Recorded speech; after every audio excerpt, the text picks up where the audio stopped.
Welcome to the Mythology Matters, where ancient narratives unfold to reveal the profound connection between history, mythology, and theology. History hides its darkest secret for a reason. In this video, we uncover a form of witchcraft so feared, so dangerous, that records were deliberately erased from existence. What ritual were performed, who practiced it, and why the authorities go to such extreme lengths to silence it. From whispered legends to fragments of forbidden texts, we piece together a chilling story that was never meant to be told. Prepare yourself for unsettling truth, mysterious forces, and past that refuses to stay buried. Watch until the end, because what you're about to hear might change how you see history forever. Chapter 1. The first ink of shadow, the birth of celestial witchcraft. Long before kingdom carved their name into stone, and long before precepts defined the boundaries of gods and demons, there existed something other than organized belief, something unstable, fluid, and deeply unsettling to later civilizations. It was not simply witchcraft as it is remembered in folklore. It was something more fundamental, a way of interacting with reality that did not seek to influence it, but to reinterpret its structure entirely. Later, scholars of myth reconstruction would refer to it as the first ink of shadows. Not because it was written down, but because it behaved like ink spilled into existence itself, spreading, absorbing, and writing anything is touched. The one who listened between reality. According to fragmented oral traditions preserved only in distorted myth, the earliest practitioners of the forgotten system did not identify themselves as witches, shamans, or priests. They had to unfind name for themselves. Instead, they referred to their practice as listening between things. They believed that reality was not solid. Instead, they referred to their practice as the listening between things. They believed that reality was not solid. It was spoken into existence continuously by forces no human could fully comprehend. Every object, every memory, every identity was maintained by an unseen agreement between existence and perceptions.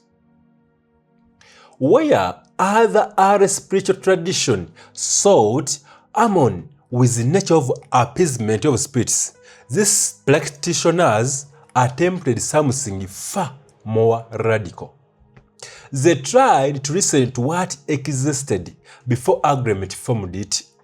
In doing so, they claimed to hear something terrifying, not the voice of gods or ancestors, but the faint structure under earth, meaning itself a kind of pre-language, a system of existence not yet shaped into names.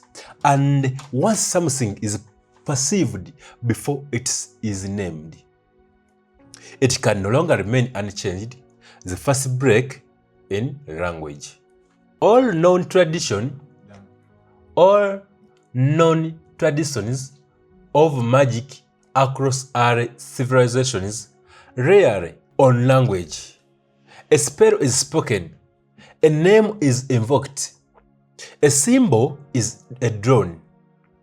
Even silence itself is ritualized. But in the earliest accounts of this forbidden craft, there is a recurring and disturbing motif. Language was considered a limitation, not a tool. The practitioners believed that every word acted like a boundary. To speak something was to define it. To define it was to limit its possible forms, and to limit it was to imprison it inside a version of reality that could be controlled, predicted, or understood. So they began to experiment with what happens when language is removed from meaning. Not silence in the peaceful sense, but structured absence of definition.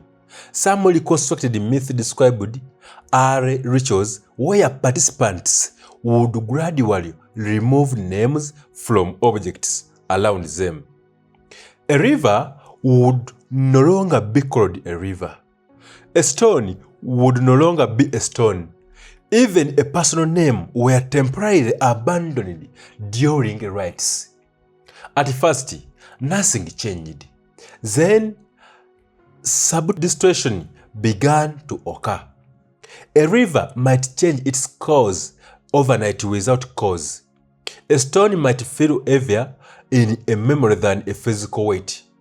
People began to forget why certain things had always been called what they were. Traitor cultures. These accounts were likely symbolic, but in mythological interpretation, they represent a foundational fear. That reality depends on a linguistic agreement, and breaking that agreement creates instability. The ritual of unanchored perception, one of the earliest attributed practices of the system, was later referred to unanchored perception. It involved isolating an individual in complete sensory monotony, no disguising features, no repeated sounds, no fixed patterns.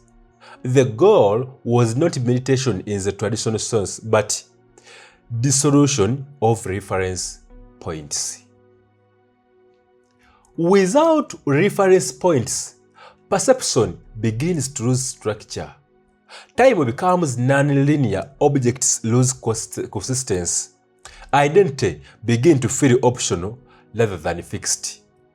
According to legend, those who underwent extended and anchored perception began to experience something deeply unsettling.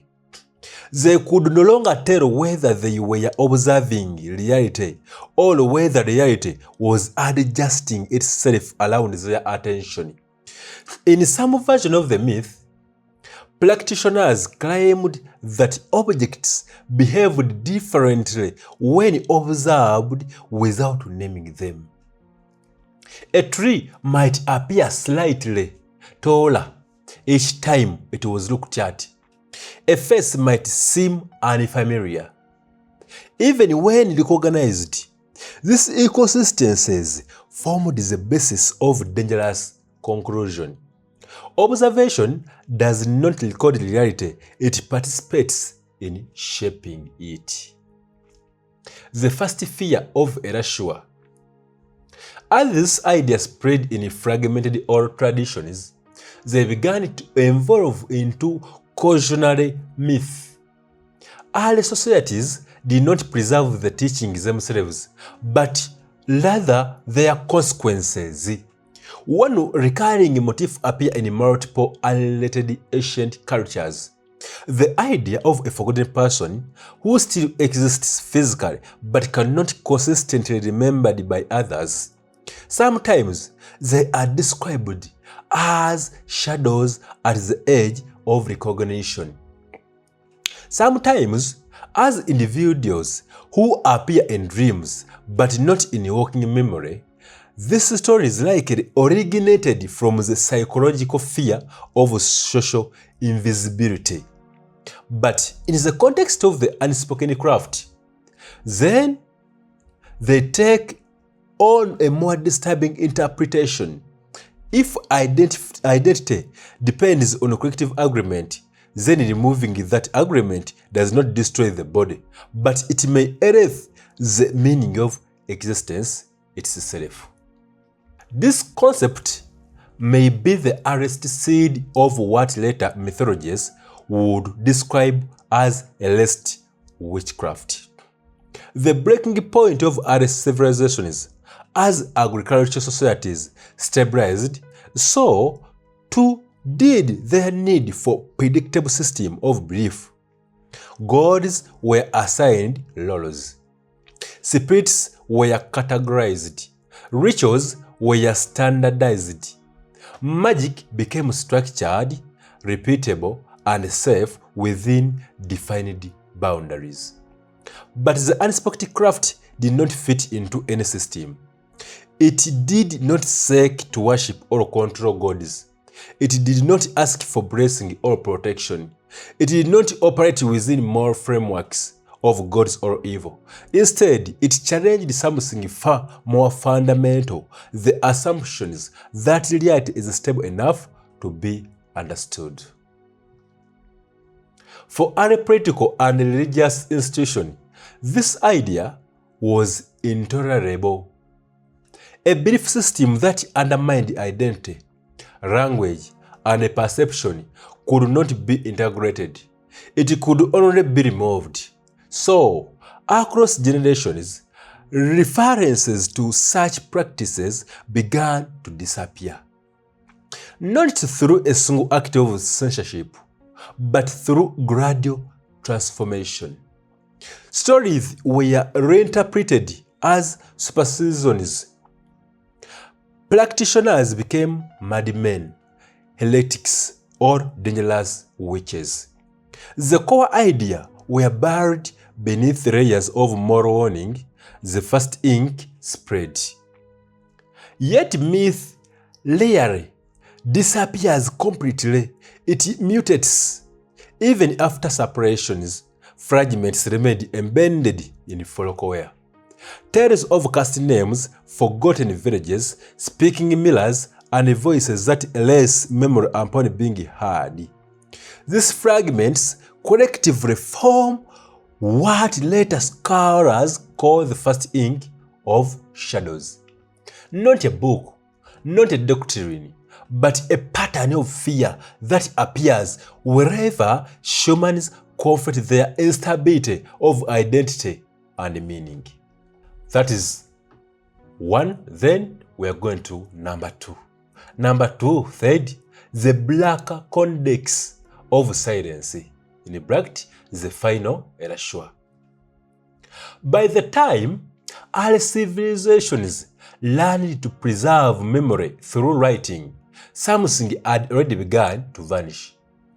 Not all at once, not through catastrophe, but through a slow and deliberate within thinning on language itself. Like ink fading under too much light, among the fragments that survived from this transition era, there are scattered references to a text that should not exist in any stable form. It is called, in a reconstructed myth, the Black Codex of Silence. Unlike a typical grimoires filled with spells, prayers, or invocation, this codex is described in paradoxical terms. It was not a book in its ordinary sense. It was a system that required a contradiction to function, a structure built from what was left unsaid. Where the magical traditions relied on language to shape reality, the codex allegedly operated through its illusion. and that alone made it impossible to preserve. The book that could not be read, the earliest description of the Black Codex, appear in distorted reference from later occult commentaries and monastic warnings. They describe a manuscript bound in darker material, but every attempt to open or interpret it resulted in something unsettling. The context would shift depending on the reader's states of awareness. So, some claimed that pages were blank until stared at too long. Others insisted the text appeared only in a peripheral vision, never directly readable. A few accounts even suggest that reading the codex required forgetting what had just been read.